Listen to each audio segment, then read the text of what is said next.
Tiga. Bismillahirrahmanirrahim. Assalamualaikum warahmatullahi wabarakatuh. Waalaikumsalam warahmatullahi wabarakatuh. Alhamdulillahirabbil alamin wassalatu wassalamu ala asyrofil anbiya'i wal mursalin sayyidina Muhammadin wa ala alihi. Bagaimana apa kabarnya hari ini, teman-teman? Alhamdulillah, luar biasa. Allahu Akbar.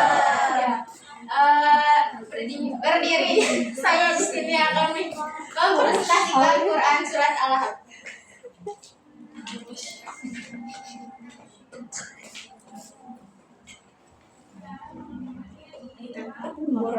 Di sini ada pendahuluan. Surat Al-Ahzab yang biasa disebut juga dengan surat Al-Masad yang merupakan surat ke-111 dalam Al-Quran dan terdiri dari 5 ayat yang termasuk ke dalam golongan surat Makkiyah atau surat yang diturunkan di Mekah pada tahun ke-4 Hijriah setelah 3 tahun masa dakwah secara sembunyi. Kemudian surat ini juga memiliki beberapa nama. Di antaranya itu ada yang menyebutnya sebagai surat Tabat, ada juga yang menyebutnya sebagai surat Al-Ahzab, dan juga ada yang menyebutnya surat Al-Masad.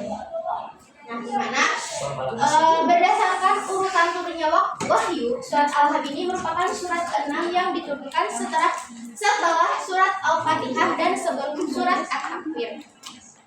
Nah, nama Al-Ahzab ini yang berarti nyala api yang diambil dari ayat ketiga yang menggambarkan akan azab yang akan diterima oleh Abu Lahab yang merupakan seorang paman dari Nabi Muhammad SAW yang menentang dakwah Rasulullah SAW.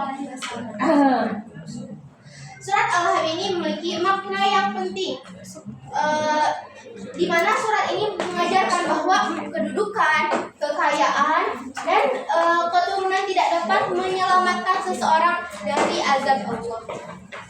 Nah, surat ini menjadi peringatan untuk manusia agar tidak menghina dan menentang kebenaran.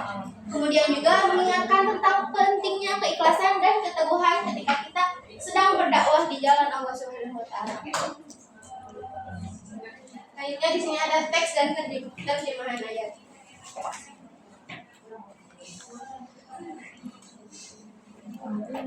A'udzu billahi minasyaitonir rajim. Bismillahirrahmanirrahim. Tabbat yada abi lahabin wa tab. Ma aghna anhu maluhu wa ma kasab. Sayasla naran dzata lahab. Wa imra'atuhu hammalatal hatab. Fi jidha hablum min masad. Yang artinya binasalah kedua tangan Abu Lahab dan benar-benar binasa dia. Tidaklah berguna baginya hartanya dan apa yang dia usahakan. Kelak dia akan masuk ke dalam api yang bergejolak. Dan begitu pula istrinya membawa kayu bakar. Yang di lehernya ada tali dari sabut yang dipinta. Selanjutnya itu ada Asbab An-Nuzul surat Al-Ahzab. Nah, di mana surat Al-Ahzab ini diturunkan karena adanya penentangan Abu Lahab yang di mana paman Nabi Muhammad SAW terhadap dakwah Islam. Nah, peristiwa ini bermula dari awalnya itu turunnya surat Al-Hijr ayat 94 yang memerintahkan Rasulullah SAW untuk berdakwah secara terang-terangan. Nah, dari perintah tersebutlah Nabi Muhammad melakukan dakwah secara terang-terangan. Nah, kemudian beliau naiklah ke Bukit Safa dan menyeru kaum Quraisy untuk datang ke sana. Nah, di situ Nabi Muhammad memperingatkan mereka tentang azab Allah. Nah, jadi ketika Nabi Muhammad di Bukit Safa dan menyeru kaum Quraisy gitu, beliau mengatakan jika saya memberitahukan bahwa besok akan datang musuh, apakah kalian akan percaya? Kata Nabi Muhammad. Kemudian kaum Quraisy menjawab, ya kami akan percaya. Nah, kalau begitu kata Nabi Muhammad, hari ini atau besok mungkin akan azab Allah yang akan datang. Nah, kemudian di situ ada pamannya yaitu Abu Lahab yang menentang bahwasanya kamu menyuruh kita kumpul di sini hanya untuk memberitahukan berita seperti itu. Celakalah engkau, kata Abu Lahab. Kemudian beliau menghina. Nah, sehingga turunlah surat ini gitu. Nah, sebagai peringatan kepada Abu Lahab bahwa yang akan celaka itu sesungguhnya adalah dia sendiri. Kemudian riwayat lain juga dari Ibnu Jarir menyebutkan bahwasanya istri Abu Lahab itu sering menebar duri di jalanan. Jadi ketika Rasulullah SAW akan berdakwah, nah istrinya itu yang selalu menebarkan duri di jalan sebagai penghalang gitu ya untuk dakwah. Nah, selanjutnya ini ada kajian ilmu terjemah. Yang pertama ada iada, nah itu Zaid bin Fasil karena madzhab ini bertemu hamzah dengan cara bacanya panjang 2 sampai 5 harakat. Kaidah jajarnya wa zaidun madu wa qasru'in fasil kullu bikil matin wa hadamul fasil. Nah, yang kedua yaitu ada abi matabi'i, di mana ada huruf iya sukun di atas setelah kasroh atau setelah kasroh.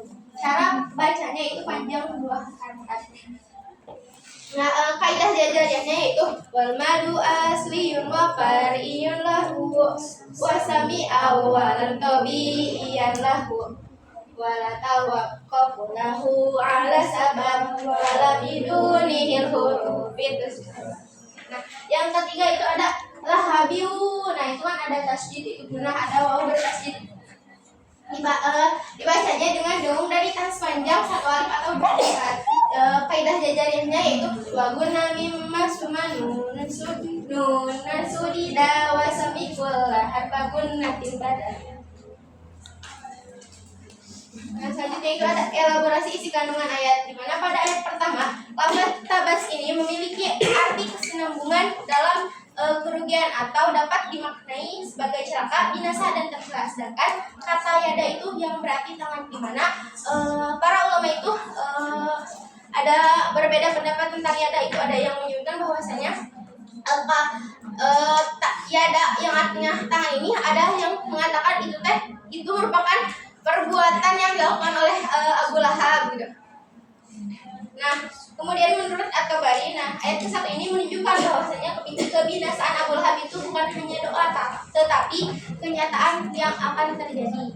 Nah, sedangkan menurut Al-Maraghi itu menafsirkan bahwa ayat ke-1 ini sebagai gambaran kerugian dan azab yang menimpa Abu Lahab. Jadi atas perilaku yang dilakukan oleh Abu Lahab. Di dalam segi pendidikan, ayat ini mengajarkan bahwasanya amal tanpa iman dan keikhlasan itu akan sia-sia, sehingga setiap perbuatan itu harus dilandasinya tulus dan tujuan yang benar, bukan karena kedudukan, kekayaan atau kekuasaan seperti Abu Lahab.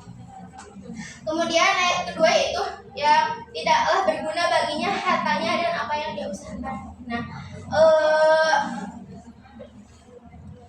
lafaz agana, nah itu kan asalnya dari kata goniwan yang artinya kaya. Nah, jadi bahwasanya kekayaan yang dimiliki oleh Abu Lahab itu akan sia-sia gitu, tidak ada artinya karena beliau sombong gitu, merasa bahwa kekayaannya itu semuanya itu milik dia gitu. Nah, tetapi dalam ayat ini dijelaskan bahwasanya harta yang dia punya itu tidak akan berguna gitu, akan sia-sia.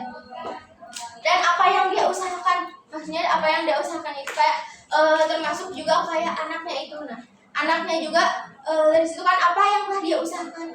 Nah, jadi itu juga tidak ada gunanya.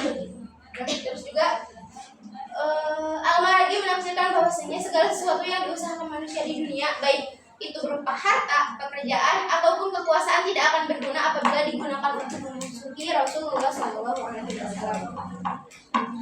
Kemudian ayat ketiga yang ketika dia akan masuk ke dalam api yang bergejolak. Nah, Imam At-Tabari menjelaskan bahwasanya ayat ini bermakna Abu Lahab akan dimasukkan ke dalam neraka yang menyala-nyala dan panasnya yang sangat dahsyat.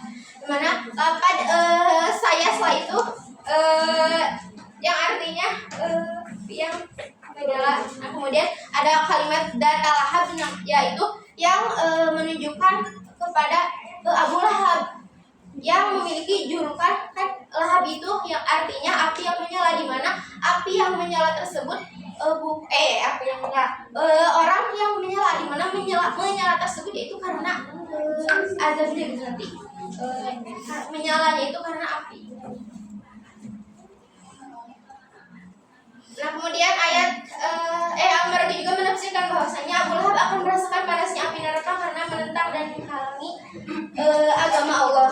Nah, kemudian ayat keempat yang berarti dan begitu pula istrinya membawa kayu bakar atau penyebar fitnah. Nah, di mana menurut At-Tabari ayat ini menjelaskan bahwa Abu Lahab dan istrinya membawa kayu bakar akan masuk ke dalam api neraka yang sangat bergejolak, di mana pembawa kayu bakar ini yaitu orang yang menyebarkan fitnah atau dan menentang dakwahnya Rasulullah gitu. Karena tadi kan beliau istri Abu Lahab itu yang menebar duri di jalan untuk menghalangi dakwah Rasulullah, dan beliau yang mengadu dombakan Rasulullah. Nah, kemudian Al-Marji menjelaskan bahwa yang dimaksud dalam ayat ini adalah Arwa bin Harb, saudara perempuan Abu Sufyan bin Harb dan istri dari Abu Lahab. Yang juga ikut memadamkan dakwah Rasulullah SAW dan menyebarkan kebohongan. Ayat ini juga menggambarkan bahwa Abu Lahab dan istrinya itu akan merasakan azab yang pedih di neraka. Karena keduanya menentang ajaran Rasulullah SAW dan menyebarkan fitnah kepada umat.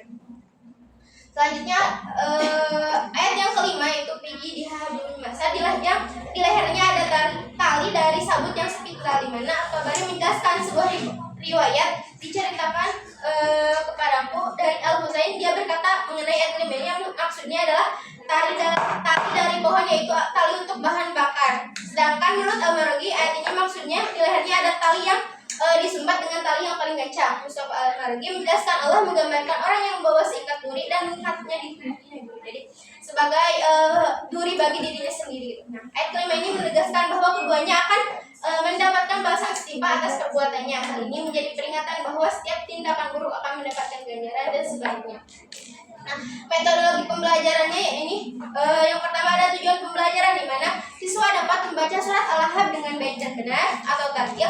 Yang kedua, siswa dapat menulis surat Al-Lahab dengan baik dan benar. Yang ketiga, siswa dapat mengartikan atau menerjemahkan surat Al-Lahab dengan baik dan benar. Yang keempat, siswa dapat menghafal surat Al-Lahab dengan baik dan benar.